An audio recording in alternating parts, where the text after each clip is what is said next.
So I will take the mantle. I will be the one to shut it down. I'm not going to blame you for it. The last time you shut it down, it didn't work. I will take the mantle of shutting down. And I'm going to shut it down for border security. But we believe you shouldn't shut it down. I guess there's no denying it. We do live in divided times, and those divisions are now part of the power structure in Washington, D.C. And the government shutdown is probably just the start of how this power split is going to affect everyday Americans. So what exactly are the potential financial impacts for Americans near or at retirement age?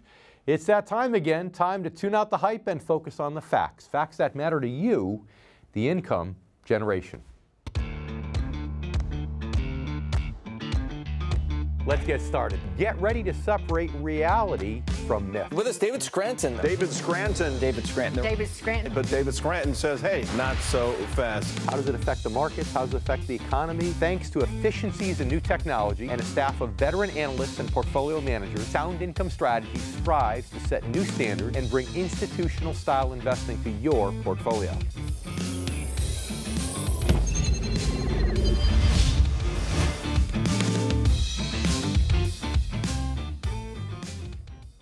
I'm David Scranton. For 2 years now, Republicans controlled Congress as well as the Oval Office. And during that time, they managed to pass the biggest tax reform bill in 30 years. And they also managed to roll back many regulations they deemed harmful to the economy. But since January, the game has changed. With Democrats now in control of the House of Representatives, the kind of gridlock that we've seen so far over border security, for example, could well become the norm in almost every area. Now, in addition, Democrats have extremely different views from the current administration on things such as economic policy and regulatory oversight. Now that they have some power back, can they make changes? Most importantly, what might all this gridlock and these potential changes mean for baby boomers saving for retirement?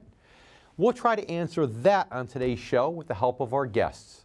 First, our good friend Steve Forbes, author and editor-in-chief of Forbes Media, and also Wes Wood, founder and president of Wood Financial Group. But first, let's take a look at how older Americans have fared so far during the first half of the Trump presidency, and some of the changes that could be in store for us. According to the Census Bureau, a major demographic turning point will occur in the year 2030. By that time, the population of older folks in the United States will be larger than the number of children. Within 11 years, all baby boomers will be older than age 65, and 1 in every 5 residents of the country will be at or past retirement age. I've discussed this demographic shift many times on the show and its potential impacts on the economy, the financial markets, as well as the society as a whole. In light of all those impacts, though, you might expect age-related issues to be at the very top of the agenda for lawmakers on both sides of the aisle. But if you thought that, you'd be wrong.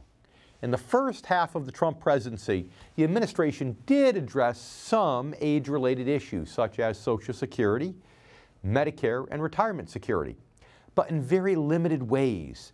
And they seem to ignore several other issues. For example, the administration did take some small steps toward improving retirement security. These included instructing the Department of Labor and Department of Treasury to consider raising the age when people must start taking those dreaded required minimum distributions. The current age, of course, is age 70 and a half. However, a detailed proposal for raising it is expected to be issued later this year. President Trump also said that he wants to issue an executive order to make it easier for small businesses to offer retirement plans to employees. That same goal is at the very heart of several bipartisan bills, including the Retirement Enhancement Savings Act, or RESA. It failed to pass in the latest legislative session, but expected to be revived later this year. Now, we've talked on previous shows about the fact that many older Americans are choosing to work well into their retirement years, and that option has become even easier over the last 3 years or so, thanks in large part to economic expansion. The unemployment rate for people age 55 and over has fallen sharply, and there's Social Security, always one of the hottest age-related topics for politicians. Although it has remained hot as a topic of debate and political posturing, nothing's actually been done in the last 2 years to address the system's most pressing problem, and that is particularly the fact that it's heading toward insolvency. Now, as many people already know, the Social Security Trust Fund is predicted to turn around in the year 2024. That's when it's actually projected to run out of money, where it's going to have to pay current cash flows, outflows that is, from current collections. After that, if lawmakers continue to do nothing, it will only have enough money to fund about 3/4 of scheduled benefits. Meanwhile, Medicare actually saw its biggest improvement in many years thanks to a rare bipartisan effort known as the Chronic Act, which the President signed last year. This law enables Medicare to cover more services for chronically ill patients and helps some recipients get reimbursements for quality of life benefits like food delivery and wheelchair ramps. Given that the ever-increasing cost of health care is one of the major challenges facing this generation of retirees, any improvement to Medicare that helps meet that challenge is certainly good news. On the other hand, the challenge of affordable health care insurance for many Americans has not gotten any easier since the Republicans, unfortunately, twice failed to repeal and replace Obamacare. What's more, they've used their regulatory authority to make changes to the program that make it even more challenging for people aged 55 to 64 in many cases to get coverage, especially those with pre-existing conditions. Now, to make matters more confusing, last fall, a federal judge declared the Affordable Care Act unconstitutional. However, that decision is being appealed, so there was no immediate impact to the program. Now, perhaps one of the most controversial developments during the Trump presidency on a retirement-related issue of any type has been a circuit court's nixing of the Labor Department's so-called fiduciary rule.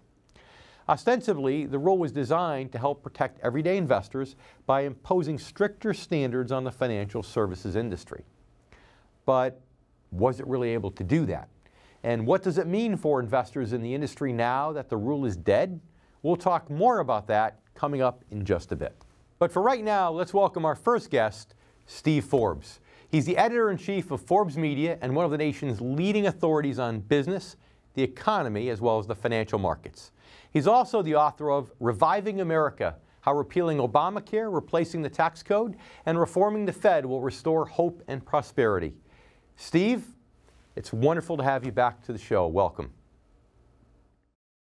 Good to be with you, David, and I'm proud to announce we also have a new documentary out on the subject of money, called In Money We Trust, and it's appearing on public television. You can find it on moneywetrust.org.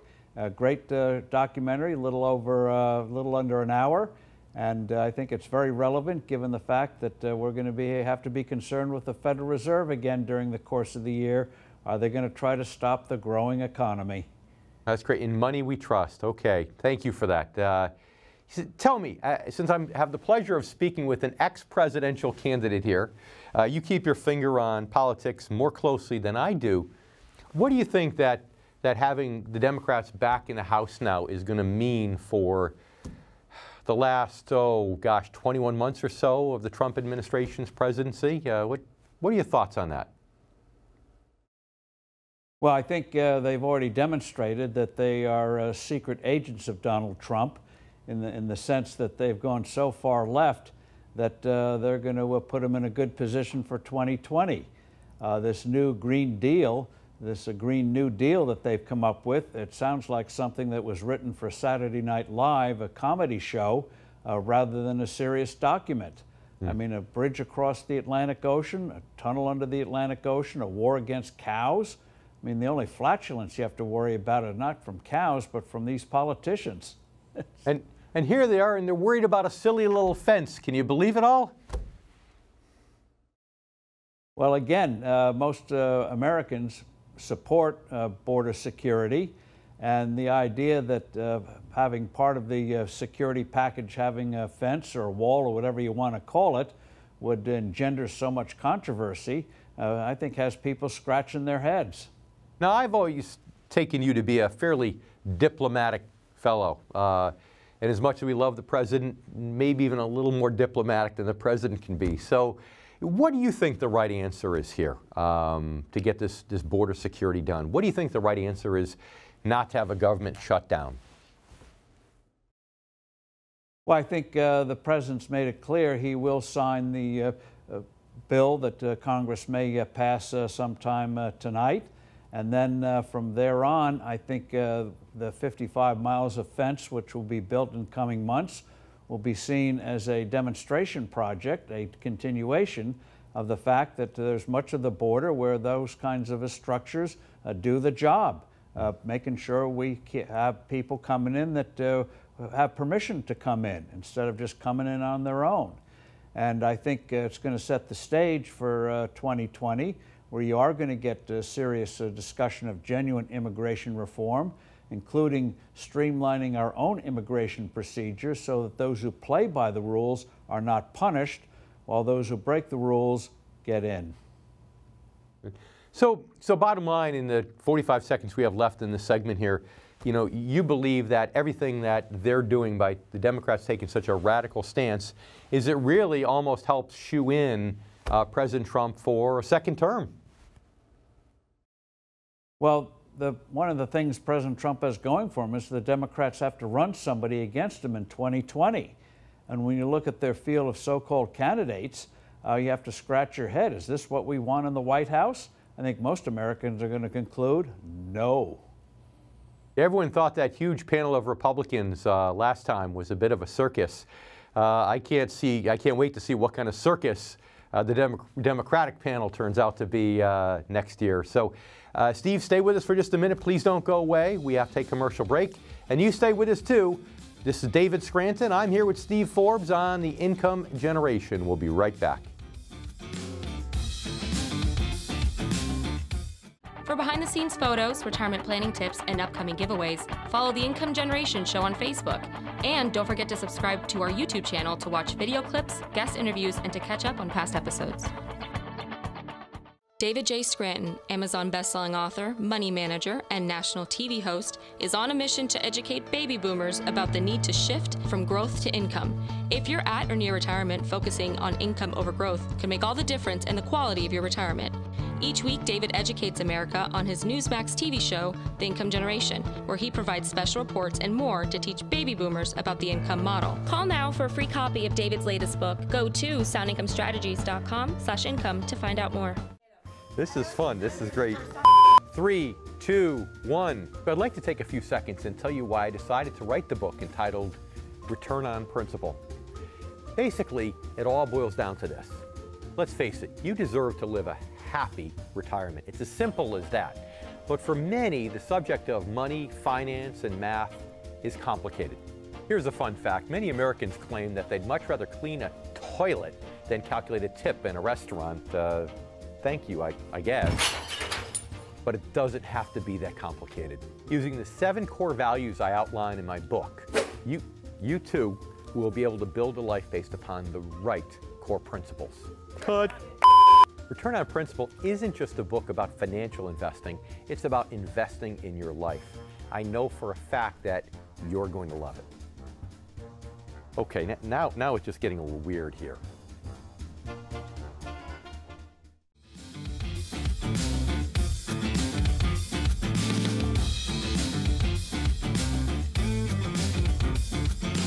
Of all the changes to occur on an issue relating to aging and retirement since President Trump took office, one of the most debated issues has been the fate of the so-called fiduciary rule. Drafted by the Department of Labor under the Obama administration, the rule said that all brokers and financial advisors who manage retirement accounts must adhere to a standard of fiduciary, the strictest level of accountability in the industry. A fiduciary has a legal obligation to put his client's interest first and to eliminate the conflicts of interest and to promote transparency. While very well intended, the rule was always controversial among advisors. Large segments of the industry actually opposed it. They argued that for many advisors, the existing suitability standard was strict enough, and that the fiduciary rule was not only overkill, but that it would actually do more harm than good for certain investors by limiting the options available to them. Now, if you're a regular viewer, you may recall me making a similar argument on a previous show, back when the fiduciary rule was still on the table and expected to become a law. I had pointed out that although the rule was definitely an extremely good idea in principle, it probably would have been bad in practice for a number of reasons. For example, it very possibly would have ended up putting unnecessary restrictions on advisors such as myself, who already adhere to a fiduciary standard. Restrictions that could have actually prevented us from recommending some particular strategies that we actually did feel were in our clients' best interest. In that respect, it had the potential to limit access to good advice, particularly for smaller or everyday investors. I also pointed out that even without the fiduciary rule, the regulatory oversight in place through FINRA and the Securities and Exchange Commission is already quite strict. Now, does that mean there isn't room for improvement, or that every advisor and broker operating within the existing guidelines is definitely trustworthy? Of course not. But many in the industry felt that the DOL's fiduciary rule was not the right fix. Not that we don't need a fix, but it wasn't the right fix. And that frankly, if passed, it could have caused more problems than it actually solved. And the Trump administration obviously agreed, and soon after taking office, President Trump issued an executive order directing the Department of Labor to review the rule. The issue eventually went to court. Then in June of last year, the Fifth Circuit Court confirmed that an earlier split decision to end the rule had been finalized, and with that, the fiduciary rule was declared officially dead. Though opponents of the rule hailed it as a victory, supporters continue to argue that its defeat only makes everyday investors more susceptible to being taken advantage of by dishonest or negligent brokers and advisors. And in some cases, they're right. For example, they claim that an advisor operating under a suitability standard might more readily recommend one mutual fund over another simply because it pays him or her a higher commission, even if the other fund has lower fees and might be better for your portfolio in the long run. And there may be some truth in that, which is why I stress so often in the show how important it is to find the right financial advisor. That means not only an advisor you know is trustworthy, but also one who has the skills and one who has the expertise necessary to help you meet your specific goals. And most of the time, I believe it isn't one who's commission-based. It isn't one who's limited to offering certain standard options like stock or mutual funds, because that's all he or she are qualified to manage. Odds are, in most cases, a more highly qualified advisor is already going to be operating under the higher standard of being a fiduciary. Why? Because his broader expertise requires it. I know because, as I mentioned, my own firm, Sound Income Strategies, is a great example of a firm that adheres to the fiduciary standard.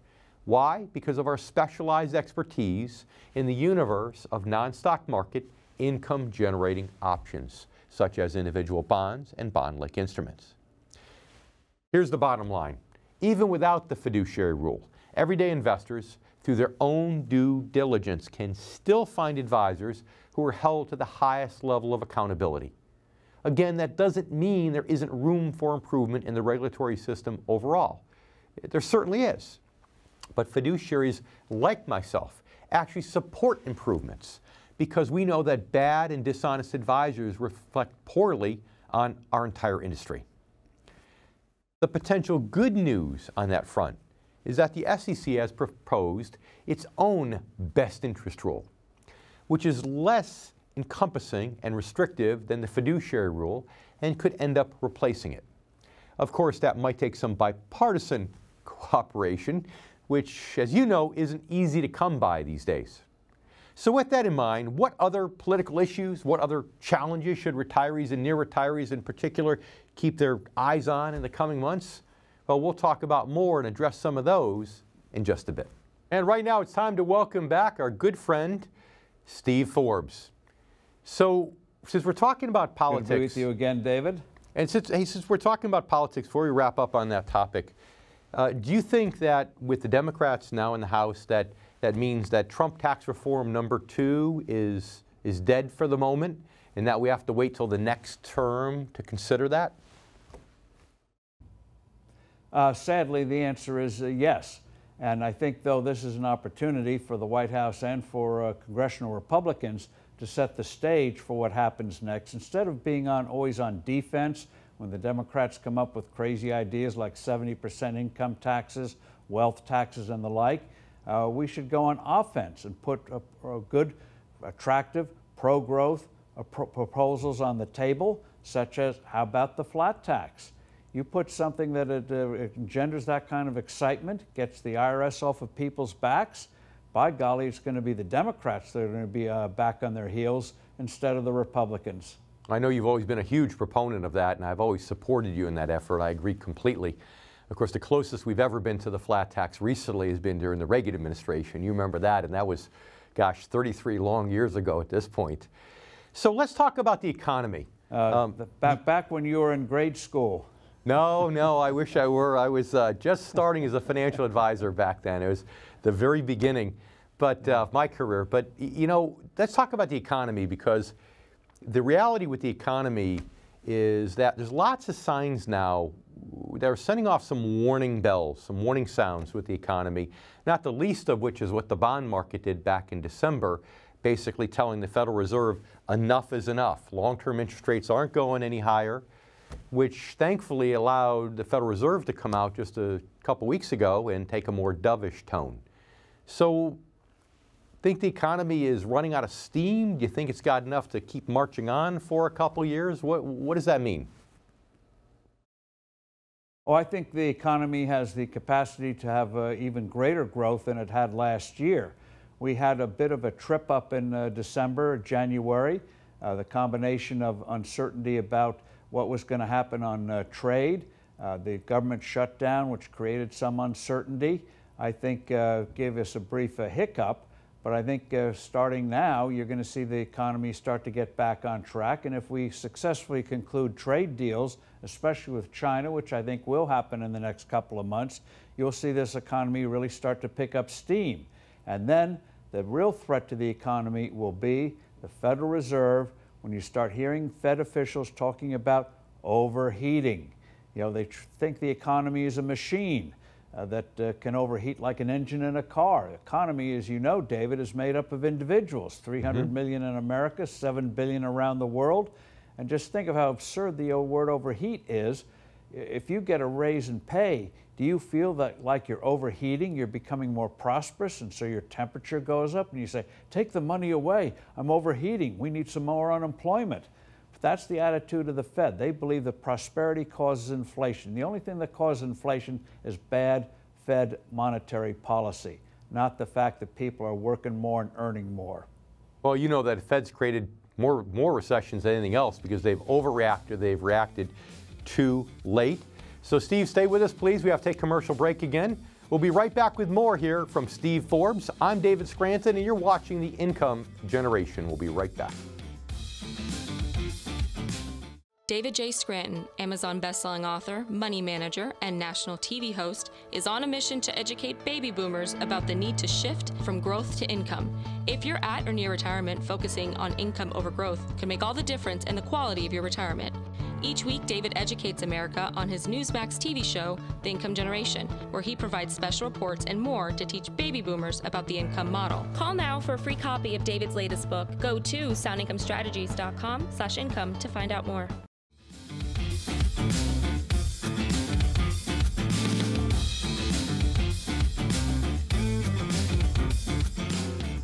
So if there's been any agreement at all about the January government shutdown, it's that everyone lost.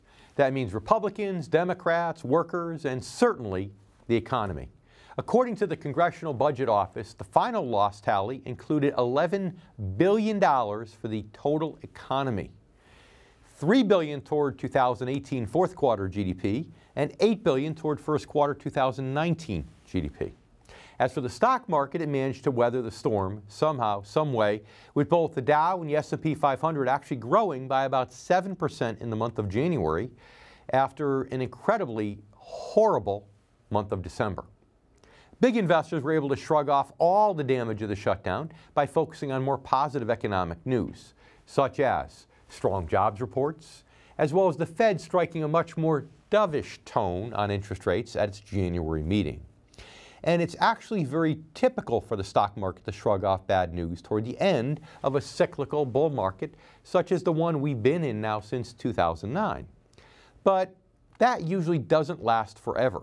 The most recent time we saw this was back in 2007 when Wall Street seemed to ignore all the increasing warning signs about the subprime mortgage crisis for about 8 months before the market actually started to turn and started to drop.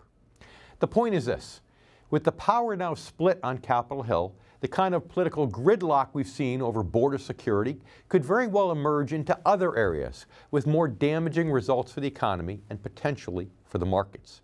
Here are just a few more potentially disruptive issues to be aware of. You may have read recently that Democratic Congresswoman Maxine Waters was named new chairwoman of the House Financial Services Committee. Congresswoman Waters is a very vocal critic of many of President Trump's policies, and she already has some leaders in the financial industry on edge. She's hinted that she's interested in ramping up pressure on Wall Street, especially in the light of the Trump's administration rollback of many of these oversight regulations put in place during the Obama era. Granted, her power will be limited, but as committee head, she'll have the ability to investigate as well as the ability to subpoena. And with numerous presidential investigations already fueling fear and division, more investigations aimed directly at the banking industry would almost certainly increase the air of uncertainty. In fact, the CEOs of both J.P. Morgan and Goldman Sachs have already met with Waters to express their concerns. And as I've explained before on the show, historically the stock market doesn't like uncertainty. And the economy has already experienced plenty of it in the last 2 years, even without the power split in Washington, D.C. As I've also explained, the historic levels of volatility the stock market experienced last year, especially in December, might just be a sign that all the uncertainty is finally starting to take its toll on the financial markets. Yes, I know the market stabilized in the month of January, but I also noted that that's not uncommon. It usually doesn't persist. Of course, one of the main drivers of volatility last year was concern about the president's trade war with China. Those concerns certainly haven't decreased any, especially now that Democrats hold some power.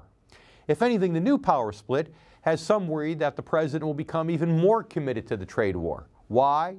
Simply because he could do so unilaterally. This is true despite mounting pressure from businesses and industries, especially many of those hurt by the trade war, for the president to just strike a deal and to end it all. Now, one potentially encouraging bit of political news to emerge since the midterm elections is that despite the new power split, or perhaps because of it, some long ignored issues are now getting new life. And yes, that includes reformation of Social Security. A new version of the Social Security 2100 Act is expected to gain momentum in the coming months. The bill includes several provisions for addressing the program's future funding needs. And word is, there is growing bipartisan support for it. And of course, that's definitely welcome news in this highly divided political climate. Although, let's face it, in D.C., nothing is certain. So with that in mind, in the midst of all this division, in the midst of all this uncertainty, what exactly can you do to help make your own future more certain? And what psychological roadblock might be stopping you? We're going to talk about that in just a bit. Now it's time to welcome back one last time today our good friend Steve Forbes, creator of the new show, In Money We Trust. So, Steve, you mentioned the Federal Reserve, and we've talked about how they create recessions and so on. However, they took a more dovish tone recently, not because they wanted to. I believe it's because the bond market forced their hand in December. The bond market, which, as you know, everyone says the bond market's smarter than the stock market. I like to think that because I work in the bond market, but then again, all of us in the bond market like to think that. And we basically said enough is enough, and the yields on the 10-year Treasury came down 50, 60 basis points, and that really handcuffed the Federal Reserve. So do you think maybe now that's it? Maybe they will keep a more dovish tone for another year or two, and maybe that's one less worry that we have, one less skeleton in our economic closet? I think for the moment, the Fed as a worry has been removed, but I think they'll be coming back once the economy picks up steam again. And one of the reasons, in addition to the bond market, that the Fed changed its tone in December was, let's give it credit where credit is due, President Trump bashing the Fed. He took a lot of criticism for it. Some people treat the Federal Reserve as if it's a fourth branch of government ensconced in the Constitution of the United States. It isn't. And whenever a president goes head-to-head with the Federal Reserve in a real battle, the president always wins. So I think Trump going after the Fed was one of the reasons that gave the Fed pause in December. Oh, it definitely helped, the pressure. Okay, we have 2 minutes left in this segment. And this is the first time, Steve, you've told me anything about, in Money We Trust. So tell us about this. You don't do anything in life unless it has a greater purpose for the greater good, some important message you're trying to get through. So tell us about it and tell us why this is so important to you and what people can learn from watching it. Well, the fact is, the invention of money we go back 2,500 years, back to the time of Athens, and the creation of money enabled the human race to move forward, making it easier to do commerce with each other, buy and sell with each other. It led to the rise of philosophy in Athens, the Western philosophy, later on the Renaissance in Italy, high-tech boom today. When money is stable, society moves forward, the economy moves forward, people have more opportunity. But when money is unstable, unsteady, you have the kind of stagnation we had until recently in this country, the disasters that we have unfolding in Venezuela, the horrors that we had in Germany in the early 1920s when they had a hyperinflation that set the way, undermining trust in democracy, which led the way to the rise of Adolf Hitler. And so it's a very straightforward thing that anyone can understand, free of jargon. And bottom line is, we make money trustworthy, we move ahead. When it's untrustworthy, when the politicians start mucking around with it, we all pay a price for it. And so I think it's a good educational tool in the best sense of the word, very interesting. We have some fascinating interviews and footage in that documentary. Every school kid should see it, and not to mention the Federal Reserve would learn something from it too. Steve, that's what I love about you. It sounds like you're doing the same thing we're doing with the income generation, is really just trying to educate the average person out there so they understand money more and the good, the bad, and the ugly. So, Steve, anything I could do to support you in that effort, I'd love to. I'm at least going to watch it. I'm glad you told us. And thanks once again for being on the show. It's always our pleasure to have you here. Good to be with you, David. You can find it at moneywetrust.org. And thank you for all you do. You're very welcome. We'll be right back here on The Income Generation.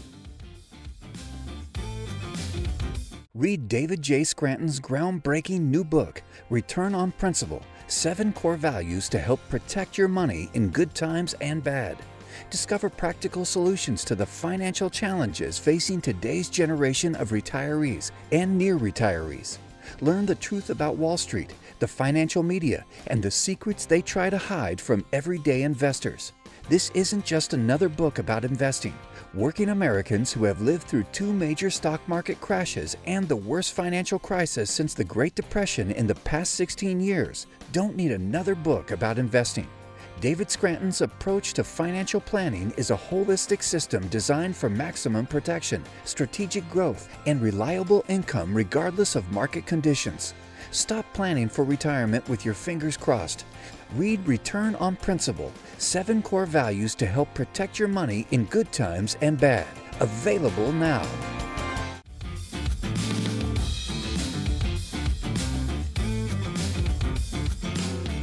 Sir, the possibility of successfully navigating an asteroid field is approximately 3,720 to 1. Never tell me the odds. Depending upon your viewpoint, Han Solo's famous words from Star Wars are a great mantra for courage or for recklessness.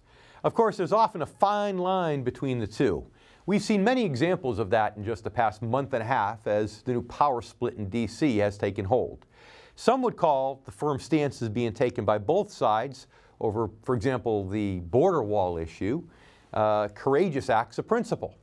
Others would call it reckless political posturing, given the $11 billion in economic damage caused by the shutdown, as we've already discussed. And in the midst of all that damage, some might say that big investors were being courageously optimistic, given that the stock market actually rose by 7% in the month of January in spite of the shutdown.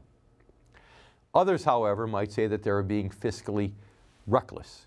Regardless of your perspective about how Wall Street reacted, the more important question is why? Why, after a year of record volatility in the stock market's worst December since the Great Depression, would big investors suddenly seem to get confident again in the middle of so much uncertainty and chaos? One answer is psychology. And as I've noted before, many investors remain what I like to refer to as stuck in the 1990s mentally when it comes to their money. Why? Because many first started investing in the 1980s or 90s during what was the best long-term bull market cycle in U.S. history. And they enjoyed great success during that time. Nearly 30 years and 2 major market crashes later, it's still the paradigm that they're used to. They remain committed to it, either because it still seems logical in some way, or in many cases because they have an emotional attachment. It's simply what they're familiar with, what they're comfortable with, what they've always known. And the same is true for many financial advisors. In addition, many big investors tend to be competitive by nature. They have an athlete's perspective and they treat investing as a sport. The trouble is, many get so focused on offense and trying to wring every last dime out of a cyclical bull market rally that they simply ignore or forget the importance of financial defense until it's simply too late. Basically, they're just like Han Solo flying into the asteroid field, now wanting to know that the odds of success are just 3,720 to 1. But even if you think that's courageous on behalf of big institutional investors with massive portfolios, you have to admit that it's hard for most everyday investors to see it as anything but reckless. If you're over the age of 50 and you haven't yet reduced your stock market risk and shifted your focus from growth to retirement income, you need to know the odds. You need to know the odds if you want to protect your financial future and achieve your financial goals. And in the midst of so much political and economic uncertainty, I believe the odds of doing that by depending mainly on stock market growth are getting more and more slim each day. Now it's time to welcome our next guest to the show, Mr. Wes Wood. Wes is the founder and president of Wood Financial Group in Nashville, Tennessee. He has more than 15 years of experience in business administration and investment management. He's built his career on helping people grow and protect their wealth. Most importantly, Wes is another good friend of the income generation. Wes, thanks for being back on the show. Thank you, Dave. Thanks for having me. So you heard Steve Forbes say, hey, with the economy, we could still have another good year or two in the economy. He had projected last time he was on the show that we could get the 3.5%, 4% GDP growth. He's still pretty optimistic. He thinks people, all the pessimists they're just basically saying, look, it's been 10 years, we're due for a recession. What are your thoughts? Sure. Well, Dave, I believe there could be another year or so left in this economy. We're still seeing some positive growth. Most forecasts are saying we're going to see somewhere in the 2 to 3% range, maybe an average of 2.5% on the GDP. Past a year or two, I think, is getting a little bit carried away. I would say maybe a good year this year in the economy, but we're probably going to see some slowing going into perhaps 2020 and especially 2021. Yeah, so you're kind of sort of in line with Steve Forbes, maybe not quite as optimistic for the next year. After that, who knows? Of course, where some of his optimism comes in the 30 seconds or so we have left in the segment, is he thinks that the Democrats are taking such a radical stance over to the left that he feels as though it's almost going to be a shoo-in for the president to get reelected in 2020. If that happens, do you think that'll change things and help the markets and the economy to continue to grow for longer? Well, if Trump gets reelected, that's definitely a good thing for the economy. But we would need to remember that we've been on a great rally. We've been on a great economic boom for the last 10 years or so. And, at some point, these things begin to slow. This is one of the longest expansionary periods we've ever had. And if you look at the history, and here we are kind of, we're running out of steam. It sounds like you're we're saying, not hitting those 3 to 4%. It sounds like you're saying you're in the camp that says we're overdue, it's got to happen. So Wes, stay with us. We need to take a quick break. We'll be right back here on The Income Generation. Welcome back to The Income Generation. I'm David Scranton, and we're here with our good friend Wes Wood from Nashville, Tennessee. Wes, Thank you, Dave. When you were on the show just a little while ago, and we talked about what we thought was going to happen in this year with the stock market, you were moderately pessimistic. You kind of said what you said today, that we think we'll get some growth this year in the actual economy, but it doesn't mean the stock market's going to go up this year. In fact, the stock market very well could be out of steam. Has anything changed in the last 5 or 6 weeks that would cause you to change your stance on that? Not so much. I was a little bit more pessimistic at the end of the year after the Federal Reserve was really bullish as far as increasing interest rates. Right. And a lot of people believe that rates are going to go up as a matter of 3 to 4 times in 2019, which unfortunately could create a major problem and perhaps a recessionary environment, really drag the market down. Luckily, the Fed made a U-turn. And they're saying we're not going to do that. We're a little bit more pessimistic. We're concerned that if we increase interest rates too quickly, it could create a recession. So they've dialed that back, which I think is a good thing.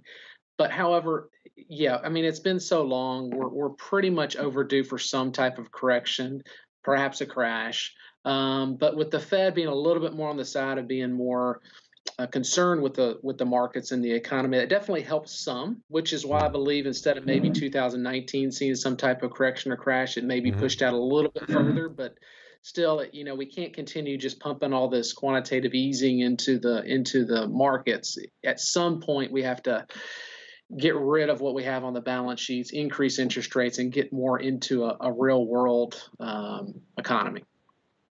Do we have to, Wes, get back to reality? This has been too much fun over the last 10 years as things have recovered. And you heard Steve Forbes, who turned around and said, hey, he thinks, we will get a deal with China. Now the Fed's out of the way. If they stay out of the way, that's good. That was his biggest concern, is whether the Fed stays out of the way. Right. No more government shutdown, let's say. The market could go up. So we could be wrong. Steve could be right. But in the 30 seconds we have left, tell our viewers this. The probabilities. What are the probabilities? Is the upside worth the downside, in your opinion, with how the markets look right now and how the economy looks? Well, Dave, with the stock market, I think there's more downside, unfortunately, than there is upside. Think about the stock market as a form of gambling. You're hoping for growth in the markets whenever you invest in it. It's a form of gambling, and if you buy stocks, you're hoping for some growth. But also, unfortunately, that growth can turn into some losses. So imagine, as a form of gambling, if you walked into a casino and you put money down and you had a 50% chance of winning and a 50% chance of losing. The upside, you may get an extra 10% on your money, but the downside could be 30 to 40%. I think when you think about the market as far as gambling, I'm not taking that bet. Sorry, Wes. I'm not going to the casino with you if that's the deal. That's a great analogy. Wonderful analogy. Thank you for being on the show, Wes. I really appreciate it.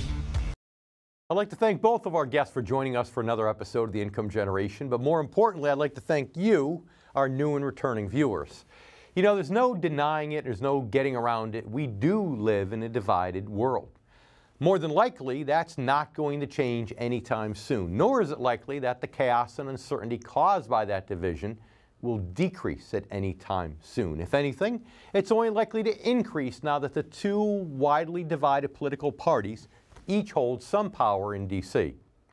The ongoing dispute over border security and its economic fallout is likely just the beginning, with Democrats in Congress launching new investigations into the president, reviewing financial industry regulations, and already vowing to eventually repeal the new Republican tax code. Well, we could all be flying straight into an asteroid field as the year unfolds. Granted, there are some positive signs. As we discussed, both sides have managed to set aside their differences long enough to make some progress on issues that are important to retirees and near retirees. Those issues such as Medicare. And there's a hopeful buzz around further progress on other issues such as RMDs and Social Security. What's more, we saw in January that the financial markets can be resilient, even in the midst of a major crisis like the government shutdown, and despite coming off a year of record volatility. In fact, as I pointed out earlier, that kind of resiliency is not uncommon in a period like the one we're in. By that I mean a period in which a cyclical bull rally is very possibly nearing its end and about to give way to another sustained market drop. Is it possible that this doesn't happen? Is it possible all the political division and uncertainty goes on being courageously or recklessly ignored by Wall Street, along with about a dozen other major global economic worries? Of course it's possible that the economy keeps growing. Of course it's possible the stock market gets back on a steady upward trajectory this year, despite many experts' predictions to the contrary. Of course, and you heard one of those experts today, Steve Forbes. Anything is possible. And you know what? As an American, as a member of the income generation, I hope Steve is right. But the more important question I'd encourage you to ask, if you're retired or within 10 years of retirement, is it more probable that that's going to happen? What are the odds, as Wes Wood said, and can you really afford to be courageous or reckless enough to ignore them or to bet against them? Thanks for watching. If you're close to retirement and you really want to know how to protect and maximize your money, it's absolutely essential that you stay informed and up to date. And as you know, right here is where you can do it on the Income Generation. I'm your host, David Scranton, and we'll see you next week.